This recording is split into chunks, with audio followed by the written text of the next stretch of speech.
ইসলামে সন্তান দত্তক নেওয়ার বিধান আছে কি? মানুষ সন্তান কি কেউ কারোর কাছ থেকে লালন পালনের জন্য নিতে পারে?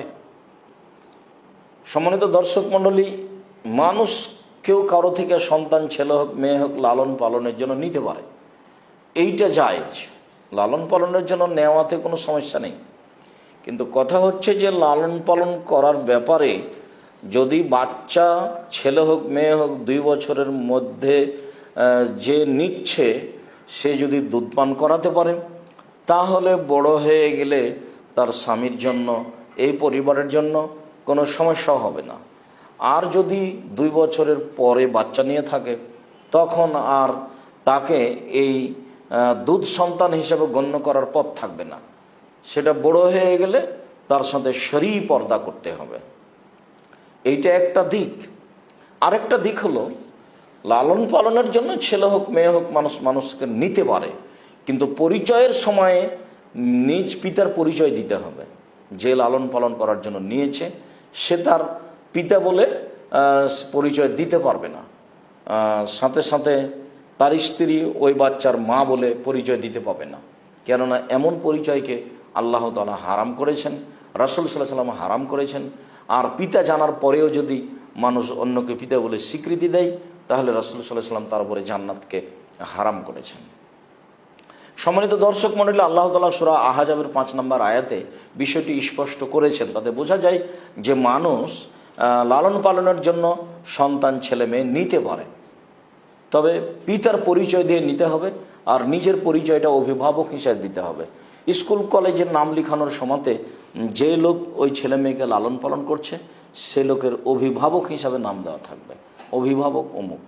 আর পিতার প্রয়োজন হলে পিতার নামই উল্লেখ করতে হবে, যিনি লালন পালন করছেন তার নাম উল্লেখ করা যাবে না। এই ব্যাপারে আল্লাহ তাআলা বলেন, সূরা আহজাব 5 নম্বর আয়াত, বিষয়টি খুব স্পষ্ট করে বলা হয়েছে। আল্লাহ তাআলা বলেন, উদউহুম লিআবাইহিম, তোমরা পালিত সন্তানদেরকে তাদের পিতার পরিচয়ে ডাকো, তাদের পিতার নাম উল্লেখ করো।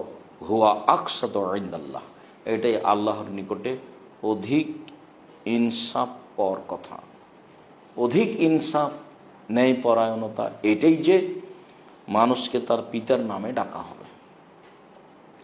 ফাইনলাম তা'লামু আবাহুম, যদি কোনো সন্তানের ছেলে মেয়ের পিতাকে অবগত না হতে পারো কে তার পিতা, ফায়ুখানুকুম ফিদ্দিন, তাহলে মনে করতে হবে ও তোমাদের দ্বীনি ভাই। দ্বীনি ভাই হিসাবে তাকে লালন পালন করতে হবে এবং দ্বীনি ভাই হিসাবে অভিভাবকের পরিচয় দিতে হবে। অমাওয়ালিকুম, বা তোমাদের দাস দাসী হতে পারে। ওয়ালাইসা আলাইকুম জুনাহুন ফিমা আখতাতুম বিহি, এই বিষয়ে তোমরা যা ভুল করে ফেলেছ এইটা আল্লাহ তোমাদেরকে এই ব্যাপারে ধরবেন না। ওয়ালাকিন মা তাআম্মাদাত কুলুবুকুম, তবে তোমাদের অন্তর যদি এতে খুব শক্ত পথ অবলম্বন করে, ইচ্ছা করেই তোমরা তার পিতার পরিচয় না দাও, তাহলে তোমরা গুনাহগার হবা। বিনিময়ে আল্লাহর রাসূল সাল্লাল্লাহু আলাইহি ওয়াসাল্লাম জাহান্নাম বলেছেন। ওকান আল্লাহু গফুরুর রাহিমা, তবে যা ঘটে গেছে এর জন্য আল্লাহ তাআলা গাফুর রাহিম, ক্ষমাশীল দয়াশীল। সম্মানিত দর্শক মণ্ডলী, আমরা সূরা আহজাবের 5 নম্বর আয়াত দিয়ে স্পষ্ট করতে চাইলাম যে মানুষ ছেলে মেয়েকে লালন পালনের জন্য নিতে পারে, সে নিজেকে পালক অভিভাবক বলে পরিচয় দিবে, পালক পিতা নয়। সে পালিত মা বলে মায়ের পরিচয় দিবে, প্রকৃত সে মা নয়। যদি প্রকৃত মা বলে পরিচয় দিতে চায়, প্রকৃত পিতা বলে পরিচয় দিতে চায়, তাহলে উভয়ই গুনাহগার হবে। বিষয়টি আমাদের কাছে খুব ভালোভাবে স্পষ্ট হয়েছে বলে আমরা মনে করি। আল্লাহু আ'লাম বিশ-শাওয়াব। সাল্লাল্লাহু আলা নবী ওয়া সাল্লাম। আসসালামু আলাইকুম।